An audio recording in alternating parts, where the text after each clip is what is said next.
সাকিব, বুবলি, বীর এবং অনাগত সন্তান সবাই আমেরিকার নাগরিক, কিন্তু অপু বিশ্বাস যে এটা সহ্য করতে পারছে না। কারণ কি? কেন তিনি ফেসবুকে এসব বিষয় নিয়ে উস্কানিমূলক কথা ছড়াচ্ছেন?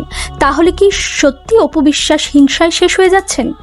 আমাকে নিয়ে অনেক বেশি ট্রোল হয়েছে তো, সো ওই বিষয়টা আসলে আমি এক যুগ আগে ডিভোর্স হওয়া মানুষ কিভাবে এগুলো নিয়ে পড়ে থাকেন, এবং তিনি ইতিহাসে প্রথম নারী যিনি ডিভোর্সের পরেও এত বছর সাকিব সাকিব বুবলি বুবলি করে জীবন পার করে দিচ্ছেন।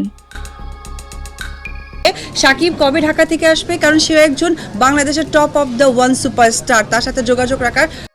অন্যদিকে সাকিব বুবলি আমেরিকাতে সেটেল হওয়ার সব আয়োজন সেরে নিয়েছেন, যেখানে নাগরিকত্ব থেকে শুরু করে ফ্ল্যাট ক্রয় সব করে নিয়েছেন এবং সারা জীবন স্বামী সন্তান নিয়ে সুখে থাকতে চায় বুবলি।